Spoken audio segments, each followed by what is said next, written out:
Hello everyone. In our last class, as we discussed about our 360 batch and how we're going to give you a single platform for each and every exam which are related to English language and literature. पिछली class में हम ये बात करके आए थे कि कैसे हम 360 बैच से डील करने वाले हैं और कैसे ये बैच जो भी कंपटीशन एग्ज़ाम अंग्रेज़ी भाषा या साहित्य से जुड़े हुए हैं उनसे एक ही अपन 360 बैच है उसमें उसको कैसे कवर कर सकते हैं, इसके बारे में अपन ने चर्चा करी थी। मोटा मोटी हमने 360 बैच के बारे में बात करी थी, जिसमें हमने net, set, AP and school lecturer के बारे में चर्चा करी थी कि ये एक ही जगह से अपन कैसे पढ़ सकते हैं। और उसके बाद ये भी देखा था हमने कि जो ब्रॉड सिलेबस नेट का है, नेट के सिलेबस को एक को उठा के अपन बाकी वाले एग्जाम हैं एपी, सेट, स्कूल लेक्चरर, उसके साथ साथ भी एक ही इस सिलेबस के साथ साथ आगे बढ़ सकते हैं। उसके साथ जैसे मैंने ये भी कहा था आपसे कि we would discuss about our syllabus. सबसे पहले हम नेट के सिलेबस की चर्चा करेंगे। जैसे मैंने ये कहा था कि अपन सिलेबस को एक एक करके देखेंगे, तो उसमें सबसे पहले अपन नेट का सिलेबस देखते हैं, क्योंकि जो बड़ी चीज़ है वही जो नेट है वो एक क्वालिफाई करने के लिए अपने एग्ज़ाम में आगे कोई दूसरी परीक्षा के लिए, जैसे असिस्टेंट प्रोफेसर बनने के लिए हमें इस चीज़ की ज़रूरत पड़ती है, नेशनल एलिजिबिलिटी टेस्ट की। तो इसका जो खाका तैयार कर रखा है, ढांचा बना रखा है सिलेबस का, वो लगभग यहाँ बाकी के एग्ज़ाम भी उसमें कहीं ना कहीं ये चीज़ें दूसरे एग्ज़ाम में भी इसी से रिलेटेड चीज़ें दिखती है, क्योंकि सब्जेक्ट 19-20 वही है तो बातें भी वही होंगी फिर दूसरे एग्ज़ाम में।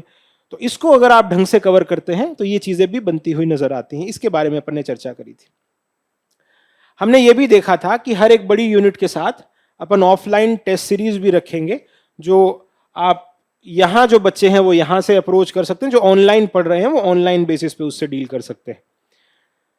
इसके साथ ही जैसे आप में से 2-5 ने ये भी पूछा कि हम जो एंट्रेंस एग्जाम की तैयारी करते हैं,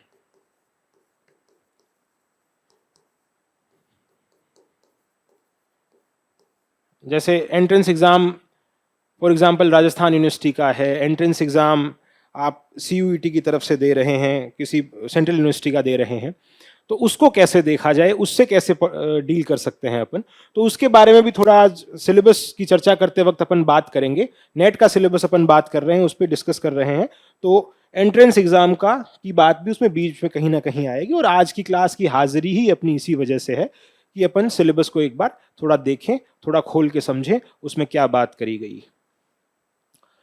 तो देखिए, सबसे पहले अपन नेट के सिलेबस की बात करें।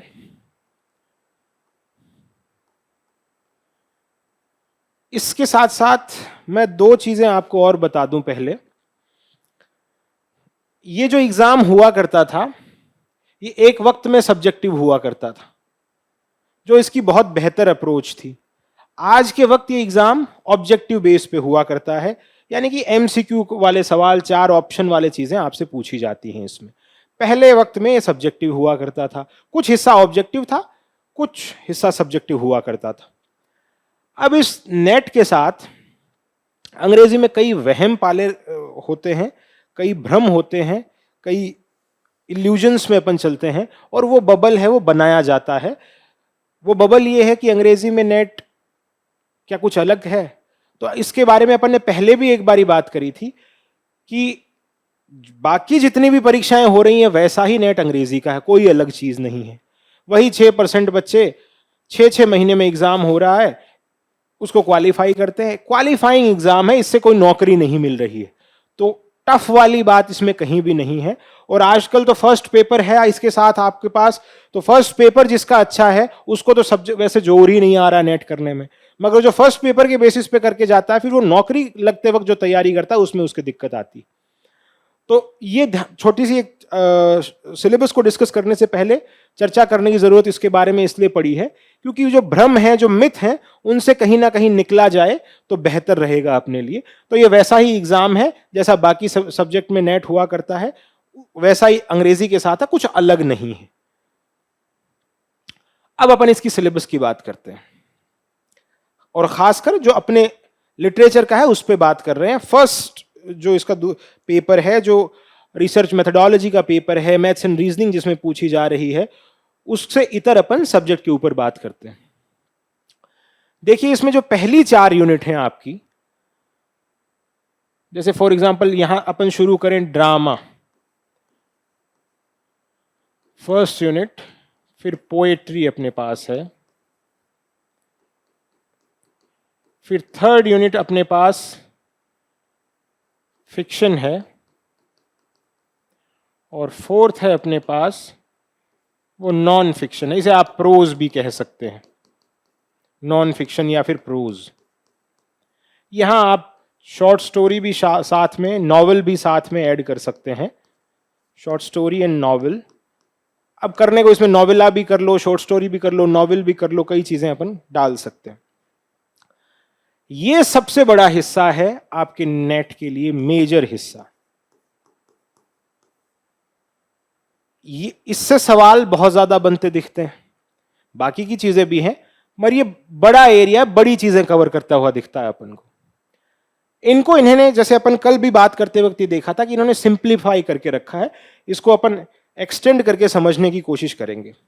तो जो बिल्कुल शुरुआती चीज है, इसमें जो नए लोग जुड़ रहे हैं उनको मैं थोड़ा सा बताने की कोशिश करूंगा कि इनमें कैसे चीजें पूछी जाती हैं, ये चीजें हैं क्या और क्या क्या इस पे बात होती है।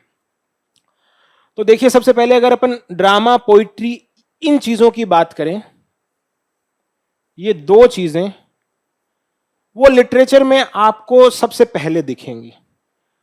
फिक्शन, नॉवेल और शॉर्ट स्टोरी, वो 18th और 19th सेंचुरी में इनकी ज्यादा बात आती है।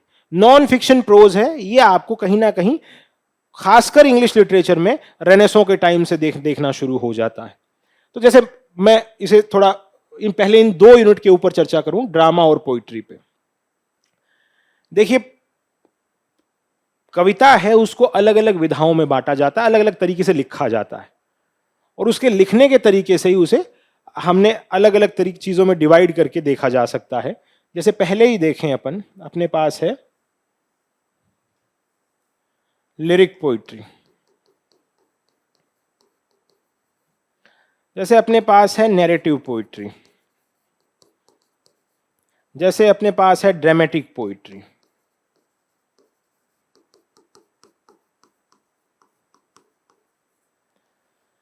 लिरिक पोइट्री में फॉर एग्जाम्पल आपके पास सोनेट भी है, आपके पास ओड भी है, आपके पास एलिजी भी है, आपके पास हिम भी है।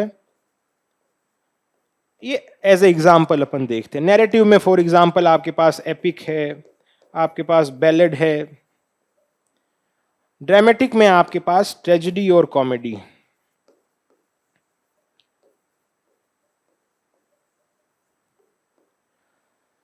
तो हमारे पास लिटरेचर की जो शुरुआत दिखेगी आपको, वो सबसे पहले अपन को नैरेटिव पोइट्री से दिखेगी। जो भी भाषा है, कोई भी भाषा है, उसकी शुरुआत, उसका साहित्य है, वो रिलीजन के साथ देखने को मिलता है। भगवान की तारीफ उसमें शुरू होती है। अंग्रेजी के साथ भी ऐसा ही है। जो एपिक लिखे गए थे, जो महाकाव्य लिखे गए थे, जो नैरेटिव पोइट्री लिखी गई थी, वो भगवान के साथ जो भी इंसान के जज्बात हैं उनके साथ में, उनसे मुब्तला होकर ही लिखी गई थी। उसके बाद धीरे धीरे जब रेनेसों आया तो अपने पास लिरिक पोइट्री को देखने को मिल रही है।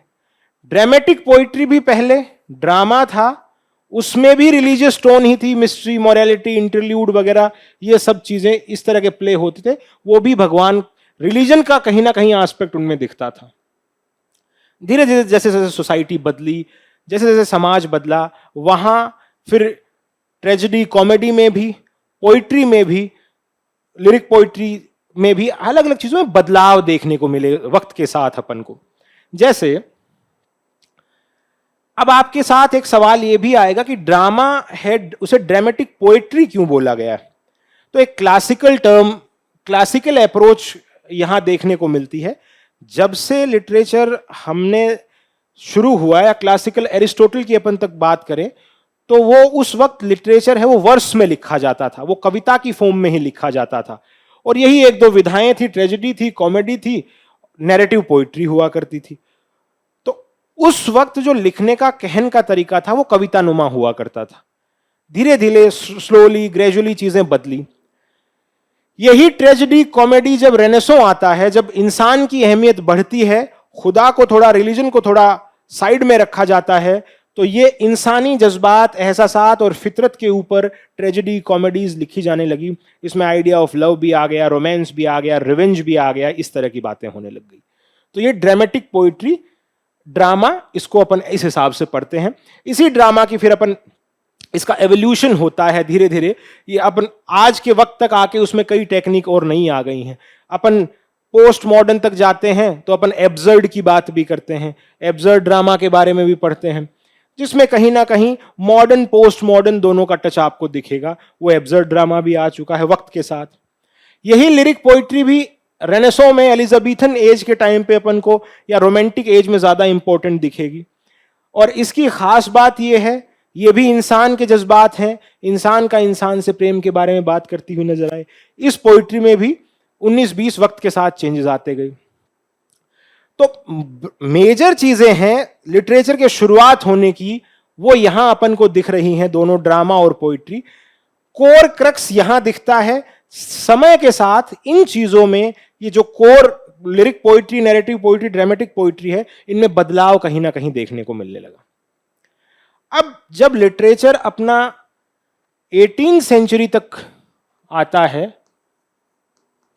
या 18th सेंचुरी की सोसाइटी अपन देखें, या फिर 19th सेंचुरी की सोसाइटी अपन देखें, वहां राइज ऑफ मिडिल क्लास है। मिडिल क्लास के आने से लोगों के पास उस वक्त पैसा भी है, वक्त भी है, आराम भी है। तो ये जो पुरानी विधा चलती आ रही थी कहन की, इससे थोड़ा इतर आते हैं लोग और कुछ नया दे सोचते हैं। उसी नए सोचने में अपने पास फिक्शन आती है, फिक्शन में अपने पास नॉवेल आती है, और इसी के अंदर अपने पास 19th सेंचुरी में शॉर्ट स्टोरी आती है। और शॉर्ट स्टोरी के बड़े मास्टर जैसे हॉथॉर्न रहे हैं, जैसे एंथन चेखव रहे हैं, फ्रांस के कुछ एक राइटर्स रहे हैं, ये शॉर्ट स्टोरी को भी लेके आते हैं। तो इस तरीके से लिटरेचर का एवोल्यूशन होता है। यहां फिर एक प्रोज, अगला हिस्सा, जैसे मैंने कहा फिक्शन, एक नॉन फिक्शन प्रोज। प्रोज की शुरुआत कहीं ना कहीं आपको रेनेसो में ही देखने को मिलती है। रेनेसो में जब बेकन के एसेज आते हैं, क्योंकि बेकन रेनेसो सोसाइटी का एक प्रोमिनेंट फिगर थे, और उनके एक जिम्मेदारी थी कि लोगों को अपने कहन में, छोटी बात में कैसे कुछ एक मोरल प्रीचिंग भी दिखाई जाए, कुछ एक, खुद उनकी टोन वैसी ना दिखे चाहे, मगर वो एक डायडेक्टिक अप्रोच वैसे लेके आते हैं कि कुछ समाज को रिफॉर्म किया जाए, सुधारा भी जाए। तो वो एसेज लिखना शुरू करते हैं, क्योंकि उस वक्त इंस्टीट्यूशंस हैं आपके, रिलीजन वगैरह, वो तो धर्म का काम, उसे लोग छोड़ रहे थे, तो ये लोग ही कहीं ना कहीं जिम्मा उठा रहे थे। तो ये चार जो हिस्से हैं, इसके अंदर आप नॉवेल, शॉर्ट स्टोरी, कविता या फिर ड्रामा, ये सब इंक्लूड होता है, इसलिए ये मेजर है। एक बात। दूसरी बात, मेजर होने का रीजन क्या है? मेजर होने का रीजन इसका इसलिए भी है कि यहां सिलेबस में यह मेंशन नहीं है कि इंग्लिश लिटरेचर, इंग्लिश जहां जहां बोली जा रही, क्या उन सब कंट्रीज की यहां बात आएगी? उनमें सब में जो लिखने वाले हैं उन सब के बारे में पूछा जाएगा, या फिर जिसकी भाषा अंग्रेजों की रही है, ब्रिटिशर्स की रही है, क्या उन्हीं के ऊपर ये जिम्मा है? उन्हीं ने जो जिम्मा उठाया था लिखने का, क्या उसी को अपन पढ़ेंगे आगे? तो इसका आंसर ये है, जितना भी लिटरेचर है, जिस भी कंट्री में जिसे अंग्रेजी में लिखा जा रहा है और जो कैनन का हिस्सा है, वो आपसे पूछा जाएगा। अब ये कैनन क्या है? जैसे अपन दो चीजें, पल्प और कैनन।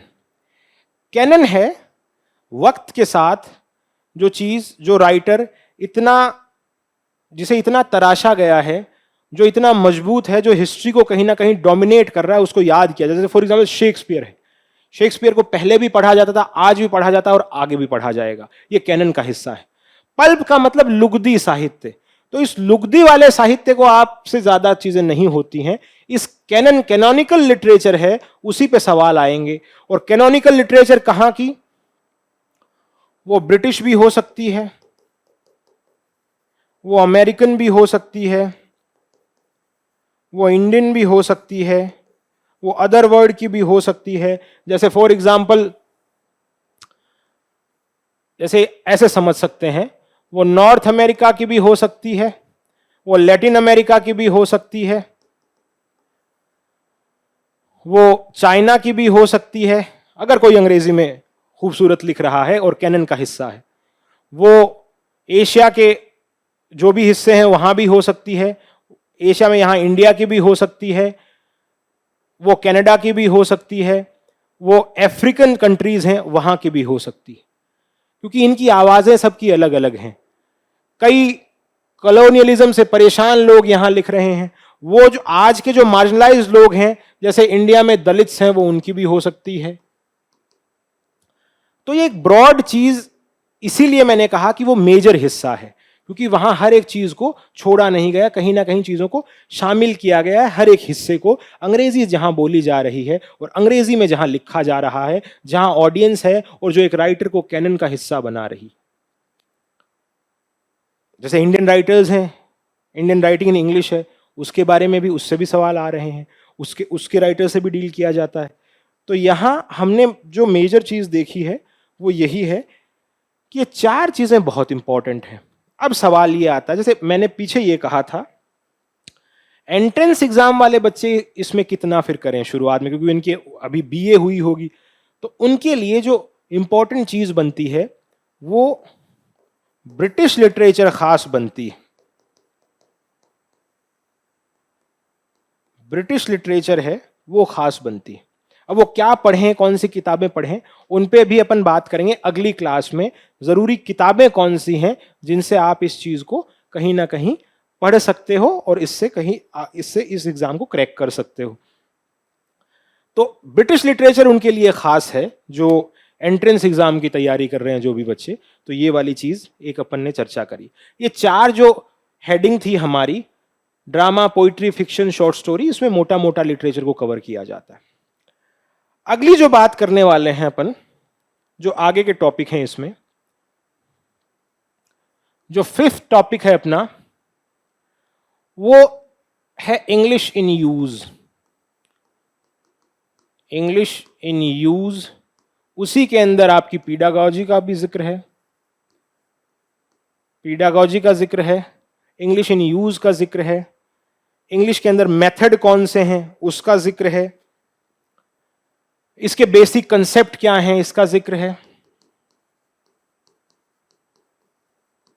ये पूछा, जैसे बेसिक कंसेप्ट से शुरू करें अपन। बेसिक कंसेप्ट में क्या पूछा जा सकता है आपसे? बेसिक कंसेप्ट में आपसे कुछ नॉम चॉम्स्की ने जबान के बारे में बात करी है, वो पूछा जा सकता है। बेसिक कंसेप्ट में आपसे ब्लूमफील्ड के आइडिया क्या हैं वो पूछे जा सकते हैं। बेसिक कंसेप्ट में अंग्रेजी खुद भाषा का एवोल्यूशन कैसे हुआ वो पूछा जा सकता है। ओल्ड इंग्लिश कैसी थी, मॉडर्न इंग्लिश कैसी है, मिडिल इंग्लिश किस तरह की है, कौन से शब्द हैं, लोन वर्ड्स कहां से लिए गए हैं। ये एक छोटा सा चैप्टर है, कोई बड़ा चैप्टर नहीं है, मगर इसमें सवाल आते हैं। पेडागॉजी में क्या, जैसे पेडागॉजी ये शब्द है अपन देख रहे हैं, ये पेडोज से आया है। पेडोज का मतलब होता है चाइल्ड, और यहां गॉजी जो शब्द यूज किया गया है उसका मतलब है हमें जो रास्ता दिखाने वाला इंसान है। तो बच्चे को कोई रास्ता दिखाने वाली चीज है, उसे टीचिंग में इंक्लूड किया गया। पहले हुआ ये करता था, पुराने वक्त में जो गुलाम हुआ करता था, जो रईस खानदान में, जो वो बच्चों को छोड़ने ले जाने का काम, उसे पेडागॉज कहा करते थे। तो उसी से भी टीचिंग में शब्द शामिल कर लिया गया है कि भाषा है, भाषा कैसे रास्ता बनाएगी बच्चे के लिए, उसको पढ़ाया कैसे जाए। इसमें कुछ एक मेथड्स आते हैं, जैसे ग्रामर ट्रांसलेशन मेथड है, ट्रांसलेशन मेथड है, जैसे ड्रिल मेथड है,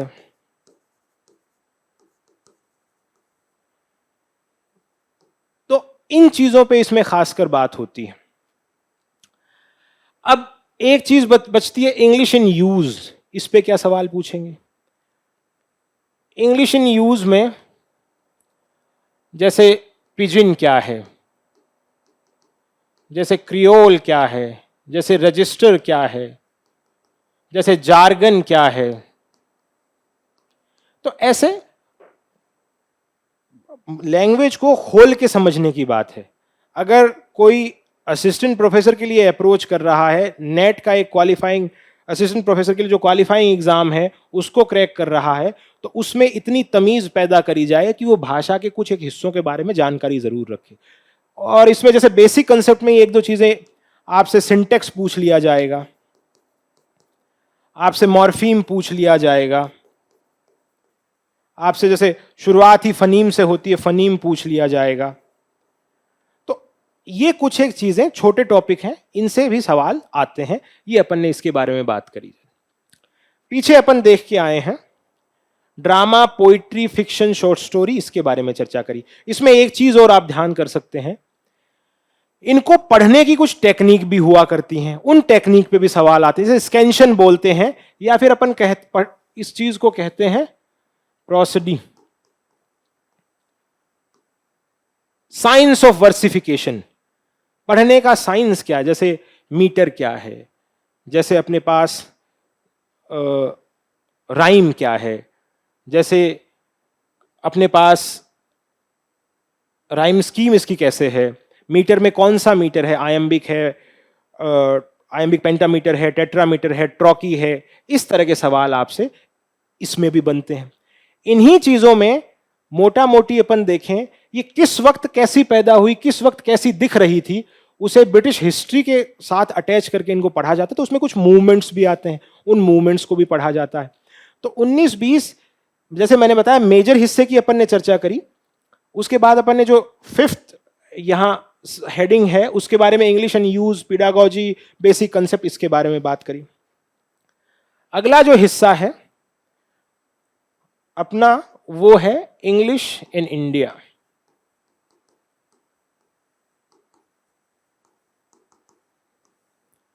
साहब की भाषा थी, साहब ने हम पे इंपोज करी, हमने बोलना सीखा, इसमें लिखना सीखा। अब इसका एवोल्यूशन कैसे हुआ?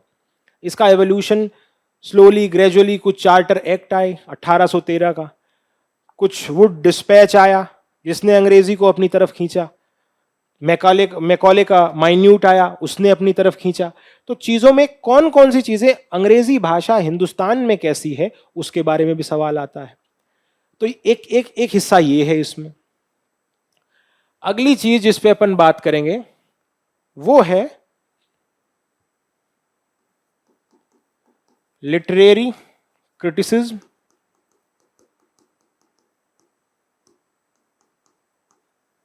लिटरेरी थियरी और कल्चरल स्टडीज।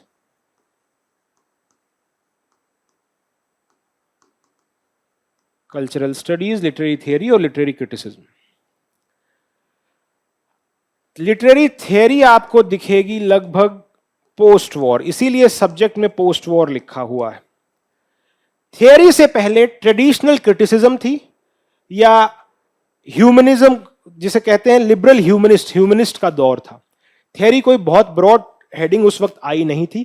टीएस एलियट के बाद कहीं ना कहीं, इसीलिए आपको सिलेबस में टिल टीएस एलियट देखने को मिलता है असिस्टेंट प्रोफेसर वाले सिलेबस में। एलियट के बाद एलियट ने एक अप्रोच बनाई फॉर्मलिस्ट की। फॉर्मलिस्ट एलियट से इंस्पायर थे। अमेरिका में न्यू क्रिटिक्स कुछ आए जिनका काम क्या रहा, वो कहीं ना कहीं इस थियरी की तरफ अपन को लेके जा रहे हैं। न्यू क्रिटिक्स हैं वो, ये थियरी की शुरुआत होती है। वैसे थियरी और क्रिटिसिज्म में अपन डिफरेंस देखें, थियरी कुछ कायदे कानून, किसी साहित्य के किसी चीज को पढ़ने के कुछ नियम तैयार करती है। उन नियम के बेसिस पे ही हम किसी पर्टिकुलर चीज को पढ़ते हैं। जैसे अपन देखते हैं फेमिनिज्म, तो फेमिनिज्म को जो भी नारीवाद है उसमें ये बात होती है कि कैसे फीमेल को एक्सप्लॉइट किया गया, या कैसे फीमेल उस चीज को अब बाउंस बैक कर रही हैं, कैसे अपनी बात को कह रही हैं, और वो फेमिनिस्ट एस्पेक्ट किसी नॉवेल में कैसे दिख रहा है, तो वो फेमिनिस्ट क्रिटिक बन जाती है चीज। कल्चरल स्टडीज, अब थियरी में अपन क्या पढ़ते हैं, स्ट्रक्चरलिज्म, पोस्ट स्ट्रक्चरलिज्म, इस तरह की सारी चीजें। कल्चरल स्टडीज क्या है, कोई किताब है वो कल्चर से कैसे जुड़ी है, कोई साहित्य लिखा गया, ये हाई और लो कल्चर में डिफरेंस नहीं करती है, ये देखती हैं कि कल्चर का किसी चीज पे कैसे इफेक्ट है। जैसे मार्क्सिज्म है, जैसे आइडियोलॉजिकल स्टेट अपैरेटस की बात है, जैसे स्टुअर्ट हॉल के आइडियाज हैं, जैसे न्यू हिस्टोरिसिस्ट हैं, वो इस पे, इस कल्चर और इन सब पे बात करने की कोशिश करते हैं। तो यहाँ इस सिलेबस ने ओवरऑल सारी चीजें कवर करी हैं, जो आपके एपी वगैरह में भी दिखती हैं, जो आपके फिर सेट में भी दिखती हैं। लेक्चरर में जैसे मैंने कल बात करी थी, ब्रिटिश लिटरेचर है, उसका बोलबाला है, तो उसको अपन अलग से एक क्लास रख के पढ़ने की अपन ने चर्चा करी थी, तो वो अपने बैच के साथ उसको उस तरीके से तैयार करेंगे। यहाँ हमने मोटा मोटी इस सिलेबस को अभी समझा है, उस पर बात करी है। तो आज की क्लास में अभी के लिए इतना ही। शुक्रिया।